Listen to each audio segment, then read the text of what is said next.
오늘 본문은 예수의 이름이 드러났다라고 선포하면서 시작이 되고 있습니다. 오늘 14절을 보니까요. 오늘 본문을 시작하는 이 14절이 이에 예수의 이름이 드러난지라라고 말하고 있습니다.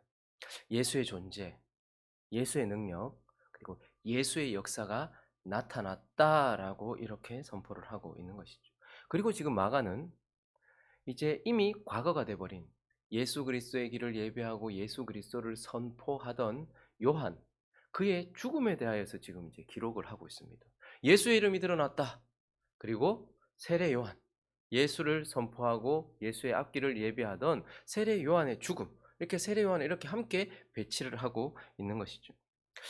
그래서 우리는 오늘 이제 이미 과거가 되어 버렸지만, 그러나 여기 소환된 세례 요한을 회상하면서 예수의 이름이 어떻게 드러났는지를 세례 요한과 연관을 시켜서 좀 살펴보면서 어떻게 하면 예수가 드러나는가, 어떻게 하면 우리 삶 속에 예수의 역사가, 예수의 능력이, 예수 그리스도가 드러나는가에 대하여 살펴보려고 합니다.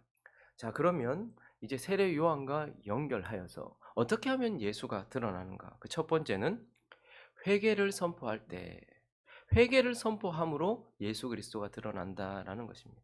그러면 세례 요한이 가장 먼저 선포했던 말이 뭐죠? 가장 많이 선포했던 말이 뭡니까?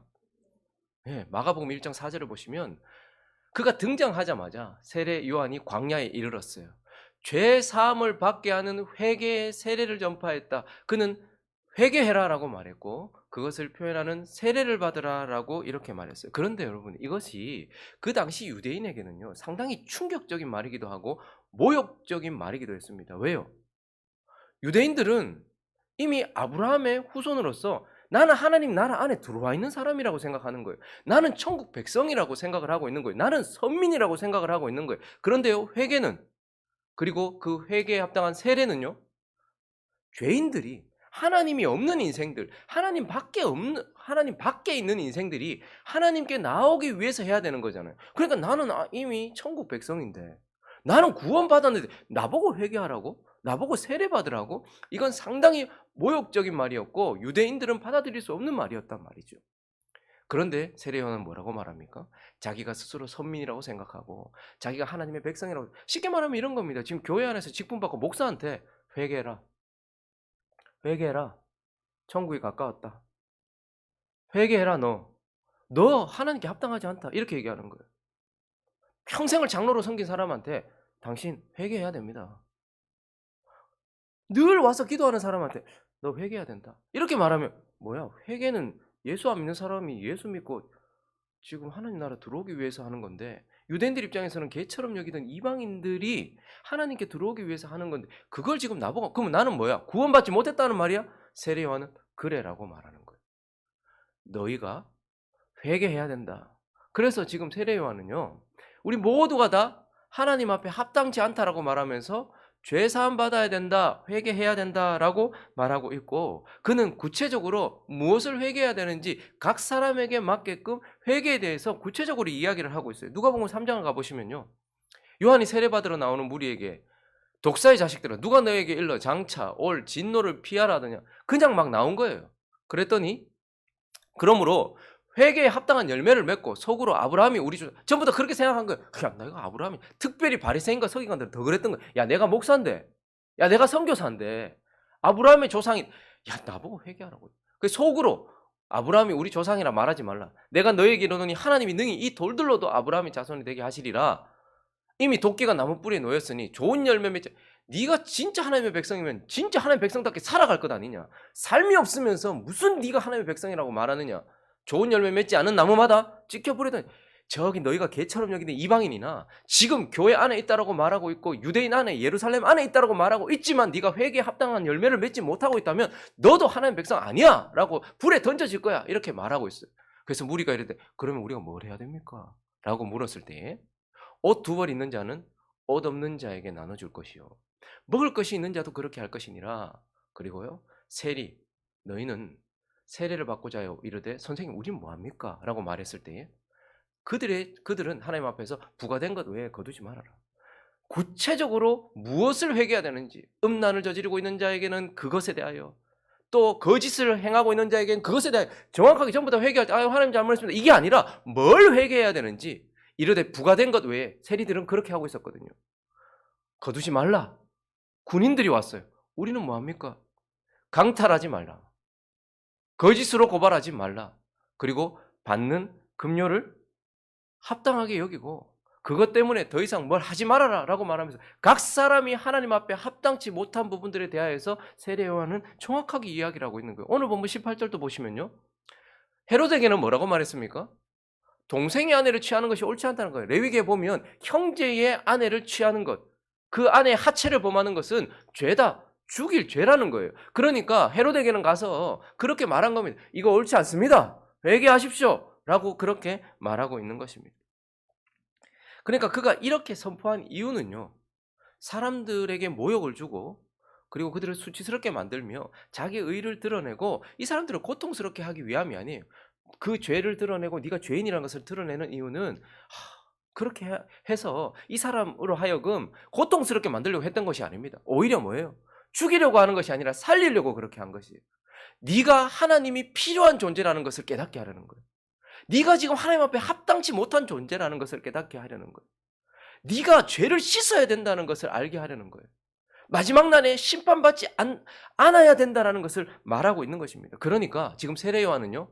생수이신 예수 그리스도를 찾게 하기 위한 소금이 되어 있는 것입니다. 여러분 짠 음식을 먹어보십시오. 반드시 뭘 찾게 됩니까? 물을 찾게 되어 있는 거예요. 그러니까 지금 세례 요한은요. 사람들에게 너에게 그리스도가 필요해. 생명수이신 그리스도를 통하여 네 죄를 씻지 않는다면 너는 영원한 심판에 떨어질 거야. 생수이신 그리스도가 네게 없다면 너는 목말라 결국 말라 죽을 것이야 라는 것을 말하면서 우리가 예수 그리스도가 필요한 존재라는 것을 우리를 목마르게 해서 예수를 찾게 하기 위해서 지금 세례 요한은 그렇게 하고 그때야 비로소 사람들이 뭘 찾는 거예요. 예수를 찾게 되고 예수가 드러나게 된다라고 말하고 있는 거예요. 그런데 지금 오늘날의 복음 전파를 보십시오. 이 부분을 딱 뺐어요. 왜요? 저 사람 기분 상할까 봐. 그러니까 사람들에게 예수 믿어보십시오. 행복합니다.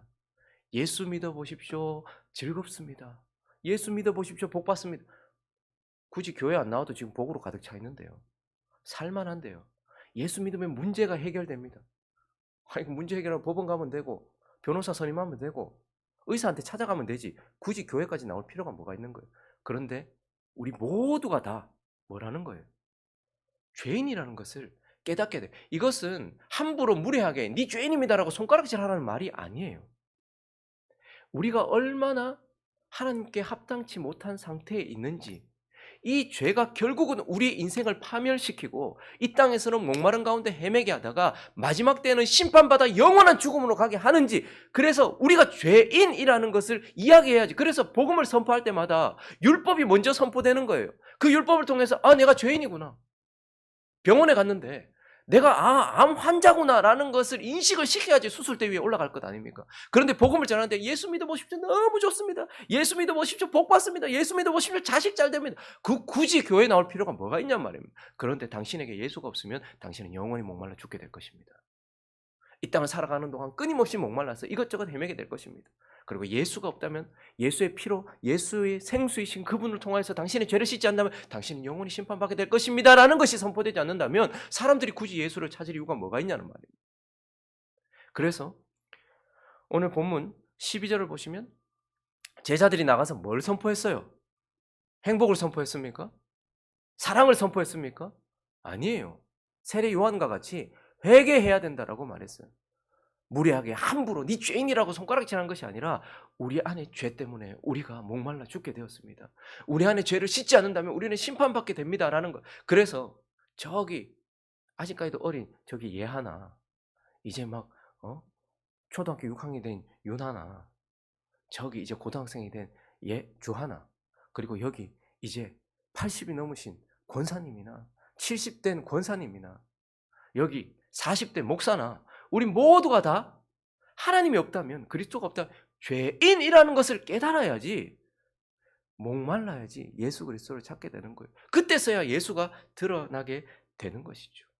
그래서 회개를 선포했을 때 14절에 어떻게 되는 것입니까? 이에 예수의 이름이 드러난지라 이렇게 말하고 있는 거예요. 그러므로 언제 예수가 드러나는가?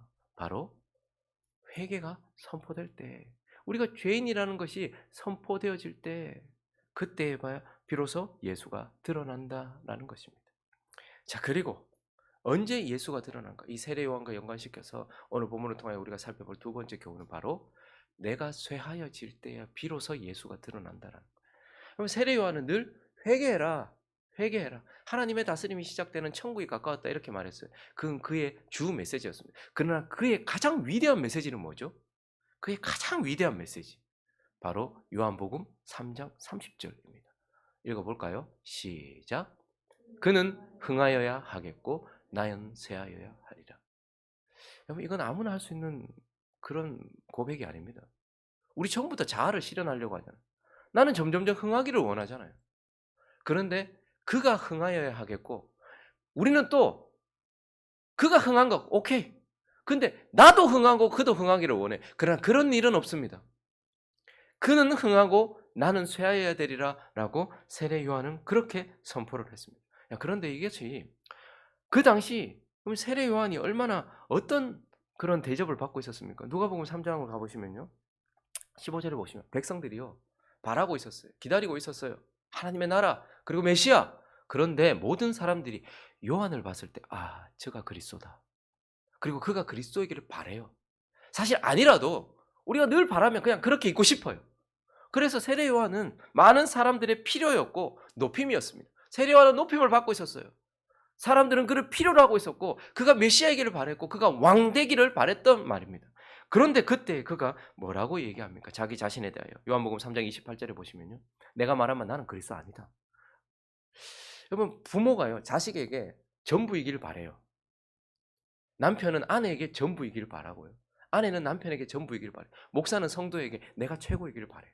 성도들은요, 나는 목사한테 제일 칭찬받고 성도들 교회 안에서 내가 제일 좋은 사람이 되고 그렇게 인정받고 싶어 해요. 그런데요, 세례 요한은 그런 사람이었습니다. 그런데 그때 나는 그리스도 아니다 이렇게 말해요. 나는 그 앞에 보내심을 받은 자. 그럼 주인공은 언제 나타납니까? 뒤에 나타나요. 앞에 들러리들, 앞에 무대를 이렇게 즐겁게 하기 위한 그런 부분들. 그러니까 세례 요한은 뭐라고 말해? 나는 주인공 아니다. 나는 그저 앞에서 무대를 즐겁게 하기 위해서 잠깐 나와가지고 잠깐 이렇게 레크레이션하고 이렇게 하고 지나가고 이제 진짜가 올 거다라고 말하면서 나는 보냄받은 자다 이렇게 얘기해요. 거기다가 요한복음 1장 23절은 또 뭐라고 얘기합니까? 이르되 나는 선지자 이사야의 말과 같이 주의 길을 곱게 하라고 광야에 외치는 자의 소리다. 소리는 한번 바라고 나면 사라져 버려요. 없어져 버린단 말입니다. 그런데 나는 나를 드러내는 게 아니고 주의 길을 곱게 하라고, 그것도 광야에서 외치다가 그냥 어느새 사라져버리고 붙잡을 수도 없는 나는 그런 광야의 소리다. 여러분, 우리가 자녀들에게 이런 광야의 소리처럼 이런 존재가 된다면, 내가 내 남편에게, 내가 의미 있는 어떤 사람들에게, 내가 세상에서 이렇게 소리처럼 한낱 잠깐 바랬다가 사라져버리고 붙잡지도 못하는 인생이 된다면 얼마나 허무하겠습니까? 그런데 그는 나는 그저 광야에 외치는 자의 소리다. 주에 대해서 이야기하다가 사람들은 이제 그 소리를 들을 수도 볼 수도 없는, 잡을 수도 없는 그런 자다 이렇게 말하고 있어요. 그리고 그가 이렇게 말했어요. 3장 30절 다시 보시면 그는 흥하여야 하겠고 나는 쇠하여야 하리라. 그리고 실제로 세례 요한, 여러분 세례 요한이 예수님께서 여자가 낳은 자 중에서 제일 크다 했어요. 마지막 선지자이기도 했고요. 예수 그리스도 앞에 6개월 앞에 나타나서 예수 그리스도의 길을 예비했던 최고의 사람이라고 예수도 인정했던 자였어요. 그런데요, 그의 죽음을 한번 보십시오. 얼마나 갑자기 쇠하게 됐는지, 그리고 그가 그것을 어떻게 받아들였는지 우리는 보게 됩니다. 그래서 실제로 그는 나는 그에 앞서 보낸 아무것도 아닌 그저 들러리에 불과하고 나는 그저 광야에 외치는 자의 소리에 불과하며 나는 쇠하여야 할 자다라고 말했고 실제로 쇠하여졌어요. 그런데 그때에 어떤 일이 일어납니까? 마태복음으로 가보실까요? 4장 12절에 보시니까 예수께서 요한이 잡혀서 그냥 사역하다가 얼마 하지도 못했어요. 사역하다가 요한이 잡혔죠. 그리고 그 감옥에서 결국 나오지 못하고 그것도 헤롯의 딸이 요염한 춤을 추면서 자기 아버지와 거기 있는 대신들 그들을 즐겁게 했어요. 그런데 그것 때문에 이 여자가 얼마나 무서운지 엄마한테 가가지고 뭐하고 할까요? 세례 요한의 목을 빼가지고 쟁반에다가 돌라. 세례 요한이 감옥에 들어갔다가 그냥 그렇게 너무 쉽게 그냥 하나님 나라에 여자가 낳은 자 중에 제일 큰 자를 어떻게 주님 이렇게 대우하시나 싶을 정도로 쇠야 버렸어요. 그때에 세례요한 잡혔고 죽죠. 갈릴리로 물러가셨다가 그리고 17절에 읽어 볼까요? 시작.